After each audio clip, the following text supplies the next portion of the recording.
네. 네, 지금 제가 전달받기로는 일단 학부와 석사 선생님 분들이 좀 많이 들어오신다고 들었습니다. 그래서 제가 그분들을 타겟팅으로 강의안을 구성을 하다 보니 박사 선생님들한테는 좀 적합하지 않을 수 있다는 점 좀 양해 먼저 부탁드립니다. 먼저 심리학을 전공을 하신 분들이시다 보니 전공 후에 되게 많은 길이 있잖아요. 상담센터 뭐 수련이나 병원 수련, 뭐 대학원을 진학하실 수도 있고 공무원을 준비하실 수도 있고 뭐 강의나 연구에 대해서 뜻하신 바가 있으시면 그쪽으로 나아가실 수도 있다고 생각을 합니다.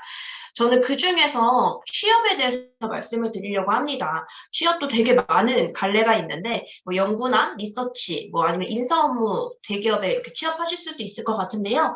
그중에 EAP라는 기업 상담이라고 흔히들 이해하고 계시지만 그렇진 않고 근로자 지원 프로그램이라는 것을 전문으로 제공해드리는 저희 같은 다인 같은 회사가 있습니다. 그 회사에 대해서 말씀을 드리도록 하겠습니다. 회사에 대해 설명을 드리기 전에 먼저 EAP라는 게 무엇인지에 대해서 좀 설명을 드려야 할 것 같습니다. EAP는 최초에 OAP라고 해서 근무 중 음주 문화로 인해서 산업재해가 많이 발생하는 미국에서 시작이 되었습니다. 그래서 산업재해 근절을 위해서 도입이 되고 지금까지 저희 국내에서도 진행을 하고 있는데요. 근로자 지원 프로그램의 정의에 대해서 간단하게 살펴보면 근로자가 직무 수행 중 발생하는 다양한 스트레스 요인에 대해서 전문가와 함께 문제를 해결하고 효율적인 업무 수행을 할 수 있도록 지원하는 종합적 서비스를 근로자 지원 프로그램, 저희가 알고 있는 기업 상담이라고 정의하고 있습니다. 국내에서는 2005년에 도입이 되어서 지금까지 전차적으로 확대되고 전차적으로 발전하고 있습니다. ELP 서비스가 지속적으로 발전할 수 있었던 이유에 대해서 살펴보면 일단 개인과 조직의 상생을 통한 조화로운 발전이 필요하고요. EAP를 통해서 개인의 심리 안정 그리고 일가정 양립을 통해서 조직의 생산성을 향상하는 선순환을 구축할 수 있기 때문에 EAP 서비스가 지금까지 지속적으로 발전할 수 있었습니다. EAP 서비스가 필요한 이유에 대해 그래서 조금 더 세부적으로 보면 일단 먼저 첫 번째로는 법적 근거가 일단 저희 국내에서는 마련이 되어 있고요. 두 번째로는 사고나 위기 예방에 가장 비용이 효과적인 방법으로 볼 수 있습니다. 그리고 세 번째는 이거는 그냥 저희가 주장하는 바가 아니고 이미 여러 연구를 통해서 EAP 서비스를 제공받은 근로자분들이 정신건강 증진이나 업무 효과 증진에 검증된 효과를 가지고 있다라는 연구가 있습니다. 그래서 법령 근거에 대해서 조금 더 자세하게 살펴보면 일단 근로복지기본법이나 산업안전보건법 등을 통해서 감정노동자나 산업재해 이런 근로자분들에 대해 이런 EAP 서비스를 제공해야 한다라는 게 저희 국내에서는 아예 명시가 되어 있습니다. 그래서 어떻게 보면 기업에서는 의무화가 되어 있는 것인데요. 그렇기 때문에 한국의 EAP는 점점 발전이 되고 지금 이미 되게 많은 공공기관이나 대기업 그리고 공기업에서도 EAP 서비스를 도입하고 있는 추세라고 보시면 좋을 것 같습니다. 과거랑 현재를 좀 비교해서 말씀을 드리면 과거는 직장이라는 개념이 평생 직장이라는 개념이 있었고 그런 평생 직장을 우리는 제공받음으로써 회사에 좀 복종을 하고 회사에 맞춰서 진행을 하는 그런 부분들이 있었는데요. 현재는 평생 직장이라는 개념이 많이 없어지고 있죠. 그리고 공무원을 어렵게 들어가도 사실 요즘 세대들은 한 2, 3년 만에 그만두기도 하고 그런 부분 아니면 이직에 대해서 굉장히 자유로운 그런 실정입니다. 그래서 기업에서는 이러한 뭔가 조직의 생산성 향상뿐만 아니라 이 조직원들 그리고 근로자분들을 붙잡아놔야 하는 부분도 있습니다. 그래서 좀 더 긍정적인 조직 문화를 형성하기 위해서 요즘 EAP의 범위에 대해서도 굉장히 다양한 역할을 요구하고 있습니다. 외국과 한국 EAP의 차이를 좀 간단하게 말씀을 드리면 외국은 일단 개인에게만 EAP를 제공한다고 보시면 됩니다. 그러니까 개인의 정서적인 부분에 포커싱을 맞춰서 정말 말 그대로 이 개인이 우울감이나 아니면 가정 내 문제가 있어서 직장에서 좀 집중을 못한다면 그 부분만 해결해 주려고 하거든요. 근데 한국에서는 개인과 가정 그리고 조직 문화까지 이거를 떼낼 수가 없는 그런 현실입니다. 아무래도 조금 더 집단주의적 문화가 있기 때문에요. 그래서 한국에서는 개인에 대한 심리 케어뿐만 아니라 긍정적 조직 문화, 그리고 가정에 대한 일가정 양립 등 굉장히 다양한 범위의 서비스를 제공하고 있다고. 그렇다면 국내에 EAP의 서비스의 종류에 대해서 보면 먼저 상담, 진단, 교육 및 힐링 프로그램 세 가지 분야로 크게 나눠서 설명드릴 수 있을 것 같은데요. 먼저 상담 같은 경우에는 우리가 이미 잘 알고 있는 심리 상담에 대한 부분이 하나 있고요. EAP 같은 경우에 심리 상담 분야뿐만 아니라 재무나 법률 상담 같은 것도 제공이 가능합니다. 법률 상담은 변호사분들과 법률 서비스를 상담을 해드리고 있고요. 또한 이것뿐만 아니라 최근 직장 내 괴롭힘에 대해서 문제가 굉장히 이슈가 되고 대두가 되면서 직장 내 보충이라고 해서 노무사분들과 노무에 대한 부분도 상담이 가능합니다.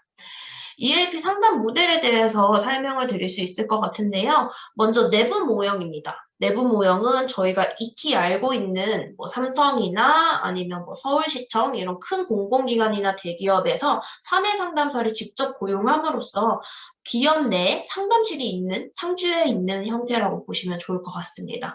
그래서 상담실에 대한 접근성이 좋고 상담사가 조직 문화에 대한 이해가 높다는 등 장점이 있긴 하지만 제한점도 분명히 있습니다. 상담실을 가게 되면 낙인에 대한 것을 우려를 할 수가 있고 내가 상담을 받으면 회사의 보고가 바로 될 것이라는 그런 비밀 보장에 대한 우려 때문에 상담을 받지 못하는 그런 직원분들도 굉장히 많습니다. 그래서 외부 모형이라는 게 들어오게 되었는데요. 현재 국내에서 가장 많이 이용하고 있는 형태의 EAP로 저희 같은 기업 상담 전문 EAP 전문 기관에서 제공해 드리는 것이 외부 모형이라고 보시면 될 것 같습니다. 저희 같은 기업 상담 전문 회사 같은 경우에는 어떠한 형태로 외부 모형을 제공을 하고 있냐면 전국에 굉장히 많은 상담센터와 협약을 하고 있습니다. 약 한 600에서 700여 개 상담센터와 협약을 하고 있고요.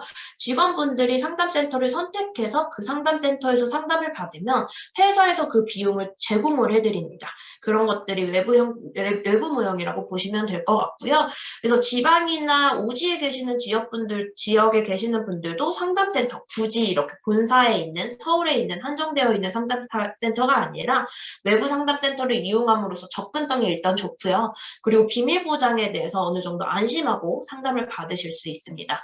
그리고 사내 상담실 같은 경우에는 직장에서 근무하시는 시간이 정해져 있기 때문에 9 to 6 평일에밖에 진행이 안 되는데 외부 모형 같은 경우에는 주말이나 퇴근 이후에도 상담을 받을 수 있다라는 장점이 있습니다. 그래서 굉장히 많은 장점 때문에 요즘에는 외부 모형도 많이 진행을 하고 있습니다. 그리고 마지막으로 이런 내부 모델과 외부 모형을 합쳐서 혼합 모형을 제공하고 있는 기업들도 많이 있습니다. 사내 상담사를 뽑고 있긴 하지만 우리는 지방에 있는 직장인들 같은 경우에 우리가 사내 상담사가 케어할 수 없기 때문에 저희 같은 외부 업체에 맡기겠다 하면서 이 투트랙으로 제공을 해드리는 혼합 모형 역시 요즘에 각광받고 있습니다. 네, 그리고 기업 상담 같은 경우에는 저희가 현재 평균 상담 회기를 8회기 정도, 1년에 8회기 정도 제공을 해드리고 있어요. 그래서 상담을 어떻게 보느냐에 따라 다르긴 한데, 8회기 정도는 사실 해결 중심 단기 상담을 기본으로 제공을 해드리고 있고요. 여기서 만약에 이분이 좀 위기 수준이 높다, 자살에 대한 이슈가 높다라고 하면은 회사마다 다르긴 하지만 약 2회기에서 4회기 정도 추가 제공을 해드리고 있습니다. 그래서 좀 최대 12회기 정도 상담을 제공해드리고 있다고 생각해 주시면 좋을 것 같습니다. 네, 다음으로 이런 상담 분야뿐만 아니라 저희 회사에서는 진단에 대한 부분도 제공을 해드리고 있습니다. 다양한 검사 도구나 척도를 활용해서 일단 개인이 스트레스 진단을 할 수 있고요. 그 개인이 스트레스 진단을 한 것을 모아서 조직에 대해서 분석을 하고 컨설팅을 해드리고 있습니다. 그래서 개인의 스트레스 수준에 대한 요인에 대해서 인지를 본인이 하시고 이거에 대해서 상담도 바로 신청하실 수 있도록 저희가 바로 연결이 되어 있는 시스템이 구축이 되어 있고요. 그런 것들을 모아서 이미 코딩이 되어 있는 자료가 저희 쪽에 남게 됩니다. 그럼 그것을 이제 인사관리 차원에서 조직적 차원으로 분석을 해서 우리 회사 같은 경우에는 직원분들이 어느 정도의 우울 수준을 평균적으로 가지고 있고 업무에 대한 스트레스는 어느 정도 수준이구나에 대한 레포트를 받아보실 수 있게 제공을 해드리고 있습니다. 그리고 마지막으로는 교육 및 힐링 프로그램인데요. 교육 및 힐링 프로그램은 굉장히 많은 분야가 있지만 조직 역량 강화 교육, 정신건강 관리 프로그램, 힐링 프로그램 등 이렇게 크게 세 가지로 나눌 수가 있습니다. 그렇다면 마지막으로 EAP 전문 기업이 하고 있는 일에 대해서 말씀을 드리려고 합니다. 앞에서 조금 들으셔서 이해가 되셨을 수도 있는데 제가 말씀드리고자 하는 EAP 전문 기업에 대한 이 근무는 여러분들이 생각하시는 사내 상담사의 역할은 아닙니다.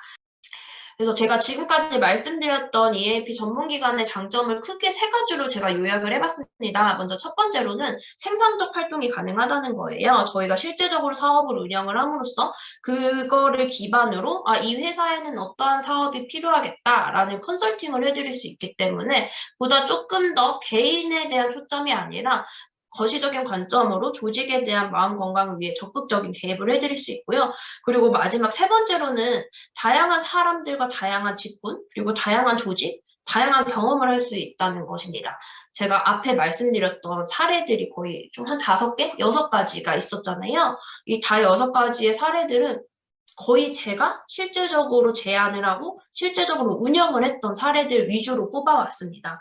제가 이 회사에서 근무한 지가 지금 5년 차가 되었다고 했는데 그 5년 동안 굉장히 많은 회사와 저는 컨택을 하고 굉장히 많은 회사에 컨설팅을 하고 그리고 국가적 사업에도 개입이 되는 등 되게 많은 경험을 할 수 있다라는 것이 저희 EAP 전문기관의 장점이라고 저는 보고 있습니다. 그래서 마지막으로 말씀드리고 싶은 건 저희가 학부를 졸업하고 석사를 졸업하시고 여러분들께서 이제 병원을 보통 수련을 들어가시거나 임상심리 전문가 아니면 정신보건 임상심리사 자격증을 취득을 하시잖아요. 그리고 그 취득을 하시고 난 이후에 나는 무엇을 하고 싶은가를 한번 생각을 해보시라라고 좀 권유를 해드리고 싶었어요. 그래서 내가 그 자격증 취득 자체가 목적이 아니라 그것을 취득하고 난 이후에 나는 어떠한 역할을 아니면 어떠한 기업에서 어떤 역할을 하고 싶다라는 것을 좀 더 명확하게 하면 그 자격증 취득이 꼭 정답은 아닐 수 있다라는 것을 저는 개인적으로 좀 많이 느껴서 그거에 대해서 오늘 여러분들께 전달을 드리고 싶었고요. 기업 상담에 대해서 혹시나 더 궁금하신 게 있으시다면 오늘 이 발표 끝나고 물어봐 주셔도 되고 여기에서 물어보기 좀 어려우신 부분들이 있다면 아래 메일로 질문 주시면 제가 조금 답변 드릴 수 있는 한에서는 최대한 많이 답변 드리도록 하겠습니다. 네, 이상 발표 마치겠습니다. 감사합니다.